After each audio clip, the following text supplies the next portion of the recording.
नमस्कार दोस्तों, एक बार फिर से स्वागत है आपके अपने चैनल दी मैथमेटिका में।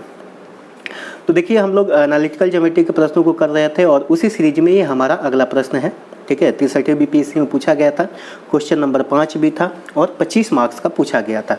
तो अगर आपने एनालिटिकल ज्योमेट्री पढ़ा हुआ है तो ये प्रश्न आपसे हो जाएगा, बहुत मुश्किल सवाल नहीं है। तो देखिए, इसका सॉल्यूशन देने से पहले मैं एक रिक्वेस्ट करना चाहता हूँ आपसे कि आप लोग वीडियो को शेयर करिए, लाइक करिए और कमेंट करिए। और मैं उम्मीद करता हूं कि आगे से सारे वीडियो पर कम से कम 100 लाइक और 100 कमेंट आने चाहिए। देखिए, मेरा मोटिवेशन आपसे है। अगर आप उत्साह नहीं दिखाएंगे तो मेरे उत्साह में भी कमी आएगी। ये देखिए, प्रोपोर्शनल रिलेशन है। ठीक है, अब इरेगुलर वीडियो आने का एक कारण तो ये भी है कि मेरे पास थोड़ा सा समय की कमी है। दूसरा कारण ये है कि आप लोग उत्साह नहीं दिखा रहे हैं। एक वीडियो पर व्यूज 50-60 आ रहे हैं, तो इससे क्या मतलब है। मैं 50-60 लोगों को पढ़ाने के लिए तो यूट्यूब पर नहीं आया था। ठीक है, और दूसरी बात है कि मुझे ये भी पता है कि यूट्यूब पर मैं पैसे नहीं कमा पाऊँगा मैं मैथ ऑप्शनल पढ़ा करके, क्योंकि इसके व्यूअर्स कम हैं। हायर मैथमेटिक्स में इंटरेस्टेड लोग कम हैं और जाहिर सी बात है कि टारगेट ऑडियंस भी मेरा कम है। ये बहुत लोगों को पल्ले नहीं पड़ती है। ठीक है, और आप लोगों के सहयोग से हमारा लगभग 180-85 लोगों का परिवार हो चुका है। तो आप थोड़ा उत्साह दिखाइए और कम से कम लाइक और कमेंट तो करिए। उसमें आपका क्या जा रहा है। उससे ये होगा कि जो भी लोग हैं जिनको लगता है कि मैथमेटिक्स ऑप्शनल लेना चाहिए, उनके तक ये सॉल्यूशन पहुंचेगा। देखिए, मैं फुल कोर्स भी लेके आऊँगा, लेकिन फुल कोर्स लाने से पहले कम से कम 2000 सब्सक्राइबर होने चाहिए, तब मैं फुल कोर्स लेकर के आऊँगा। और ये जिम्मेदारी आपके ऊपर है कि कैसे 2000 होंगे। ठीक है, और फिलहाल अभी तो 68वीं के लिए ही मैं लेके आ पाऊँगा। 67वीं में तो टाइम नहीं है और डिटेल्स बताना मतलब मुश्किल है अभी। ठीक है, तो चलिए ज़्यादा समय ख़राब ना करते हुए सीधे हम लोग अपने सॉल्यूशन पर आते हैं। तो देखिए, क्वेश्चन कह रहा है कि find the equation of the sphere containing the circle x square plus y square plus z square minus x y plus y plus 2z minus 4 equal to 0 and x plus 2y minus z equal to 1 as a great circle. देखिए, 3D coordinate geometry में अगर हमें circle का equation देना हो तो हम उसको एक स्फीयर और एक प्लेन के इक्वेशन से या दो स्फीयर के इक्वेशन से दर्शाते हैं। कारण ये है कि सर्कल का जो इक्वेशन है डायरेक्ट आपका एक ही इक्वेशन से नहीं निकल सकता है। आपके दो साइमल्टेनियस इक्वेशन होने चाहिए आपके पास।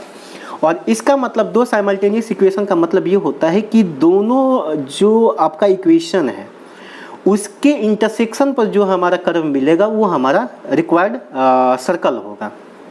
ठीक है, तो यहाँ पर भी सेम चीज़ दिया गया है। ये देखिए, ये इक्वेशन स्फीयर का होता है। आपको पता होना चाहिए कि स्फीयर का इक्वेशन किस टाइप का होता है। ऊपर लिखा भी हुआ है x square plus y square plus z square plus 2ux plus 2by plus 2wz plus d, इस रूप में होना चाहिए। और एक्स वाई के टर्म में एक्स वाई के कोई भी टर्म नहीं होना चाहिए इसमें। एक्स वाई या वाई जेड या जेड एक्स का कोई भी टर्म इसमें नहीं होना चाहिए। ठीक है, तो हमारा स्फीयर का होता है और ये हमारा प्लेन है। ठीक है, तो ये बात समझ में आ गई कि सर्कल को कैसे डिनोट करते हैं 3D में।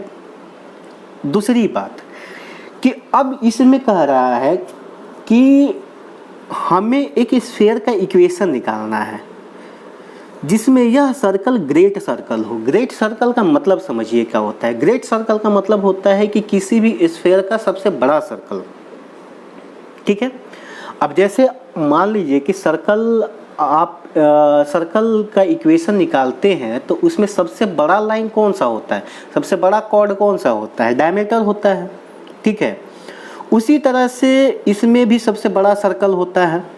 तो डायमीटर जो होता है वो कौन सा लाइन होता है, जो सेंटर से होकर गुजरता है। तो सेम बात इसमें भी होता है स्फीयर में कि जो सबसे बड़ा सर्कल होगा उसके सेंटर से होकर के गुजरेगा। ठीक है, और उस सर्कल का जो रेडियस होगा हमारे रिक्वायर्ड स्फीयर के रेडियस के बराबर होगा। ठीक है, इतनी बात समझ में आ गई। यानी कि स्फीयर का जो सेंटर है वो सर्कल का सेंटर होगा, जो स्फीयर का रेडियस है वह इस सर्कल का भी रेडियस होगा। तब हमारा क्या होगा, ग्रेट सर्कल वो कहलाएगा। ठीक है, इतनी बात समझ में आ गई। अच्छा देखिए, अगर एक स्फीयर दिया गया है और एक प्लेन दिया गया है, तो इन दोनों के इंटरसेक्शन से जो भी प्लेन बनेगा, जो भी हमारा स्फीयर बनेगा, उसका जनरल इक्वेशन ये होता है। ठीक है, देखिए अगर मान लीजिए कि ये हमारा कोई स्फीयर है और एक हमारा कोई प्लेन है, ax plus B Y plus C बराबर C Z plus D equal to 0, ये हमारा कोई प्लेन है, तो इन दोनों के जो इंटरसेक्शन है, इन दोनों का इंटरसेक्शन क्या होगा, सर्कल होगा। तो उस सर्कल से होकर गुजरने वाले सारे स्फीयर का जो जनरल इक्वेशन होता है, इसको मान लीजिए s, ठीक है, और इसको मान लीजिए p।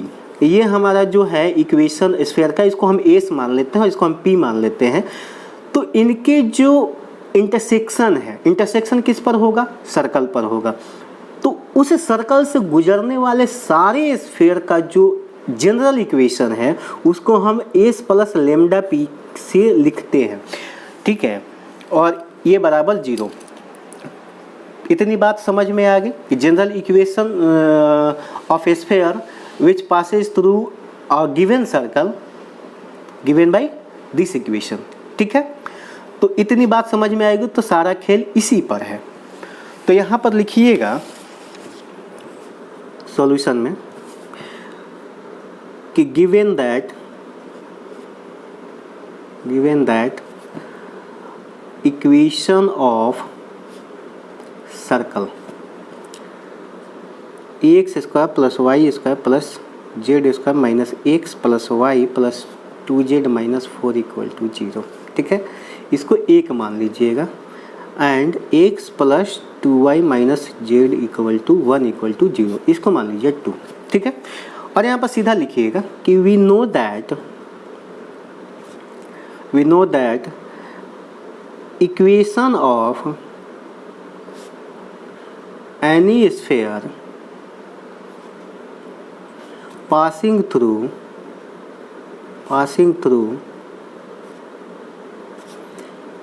the above circle is given by,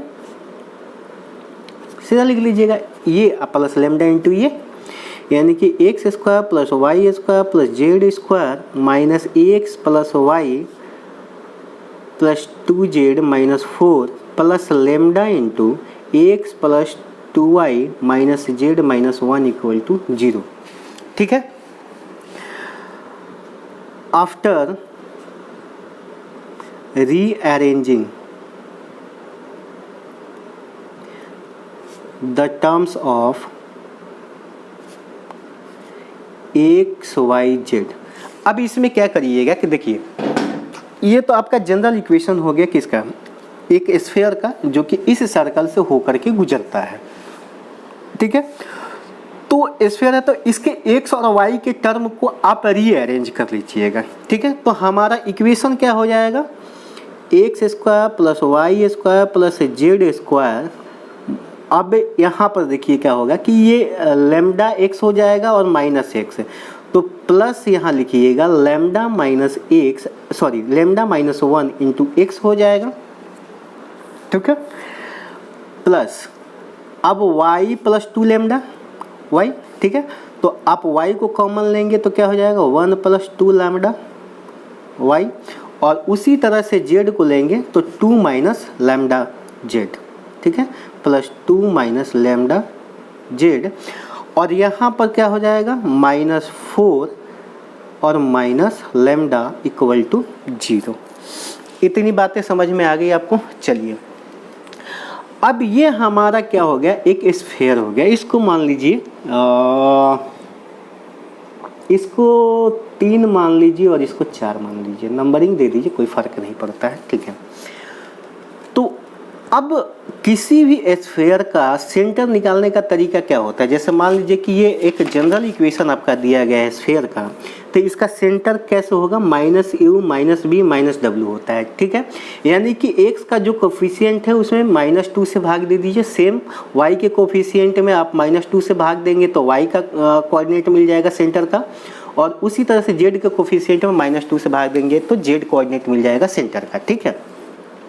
तो इसमें -2 से भाग देंगे, इसलिए सेंटर ऑफ स्फीयर 4 इज कितना हो जाएगा -λ-1/2। अब ये कितना हो जाएगा -1 + 2λ/2 और 2 - लैम्डा और ये -/2। ये आपका क्या हो गया, सेंटर हो गया स्फीयर का, जो कि 4 नंबर का स्फीयर है उसका एक सेंटर हो गया, ठीक है।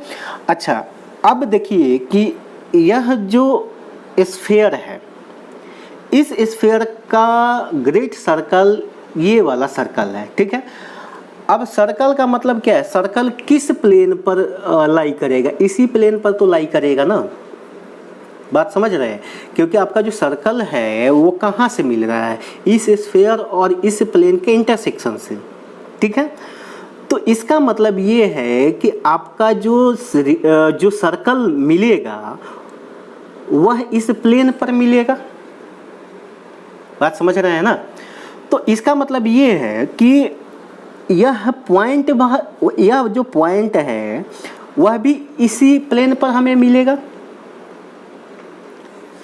कंफ्यूज मत कीजिए, फिर से ध्यान सुनिएगा। ये स्फीयर दिया गया है, ठीक है, सॉरी ये सर्कल दिया गया है। तो सर्कल का हमने क्या बताया कि एक स्फीयर और एक प्लेन के इंटरसेक्शन से हमें क्या मिलता है, सर्कल मिलता है, ठीक है। तो अगर यह प्लेन इसको इंटरसेक्ट कर रहा है तो जो सर्कल है वह हमें इस प्लेन पर ही तो मिलेगा, ठीक है। यानी कि जो सर्कल का सेंटर है वह भी इसी प्लेन पर हमें मिलेगा, ठीक है।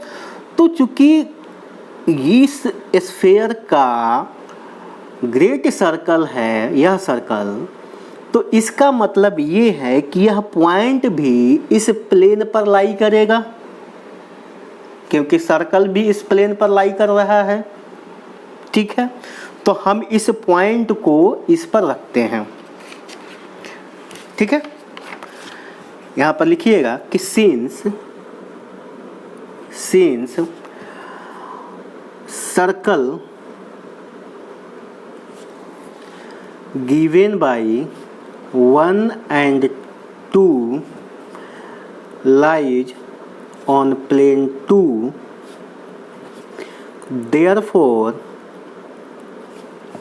अब इसको C मान लीजिएगा, ठीक है। therefore centre of sphere, centre यहाँ सेंटर C लिख दीजिएगा, centre C of sphere 4 lies on plane 2। इतनी बातें समझ में आ गई, कोई दिक्कत नहीं होना चाहिए इतने में, ठीक है। तो अब हम इसको इस पर रख देते हैं, ठीक है। तो x के जगह पर आप लिख दीजिएगा -λ-1/2 +2, यानी कि -2 1 + 2λ/2 और z है तो माइनस माइनस प्लस हो जाएगा 2 - λ/2 और =1 लिख दीजिए, ठीक है। अब 2 से गुणा कर दीजिए और माइनस से गुणा कर दीजिए, -2 से गुणा कर दीजिए दोनों तरफ, ठीक है। तो -2 से गुणा करेंगे तो λ-1, यहाँ पर भी -2 से गुणा करेंगे तो ये हो जाएगा प्लस हो जाएगा 2 + 4λ, ठीक है। और यहाँ पर भी आप गुणा करेंगे तो ये माइनस हो जाएगा, तो -2 + λ = -2, ठीक है।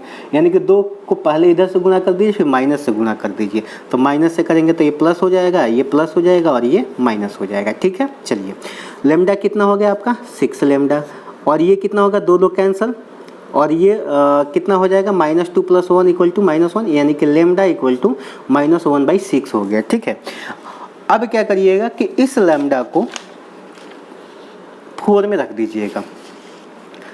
Now required sphere is obtained by putting the value of lambda in equation 4। ठीक है, अब इक्वेशन 4 में या 3 में किसी में रख दीजिएगा, 4 में भी रख देंगे तो वही कहानी है, क्योंकि 3 और 4 एक ही है, तो रख देंगे तो आपका रिक्वायर्ड सर्कल निकल जाएगा। ठीक है, तो चलिए ये आपका हो गया सॉल्यूशन आज का तैयार। मिलते हैं अगले वीडियो में, तब तक के लिए अपना ख्याल रखिए।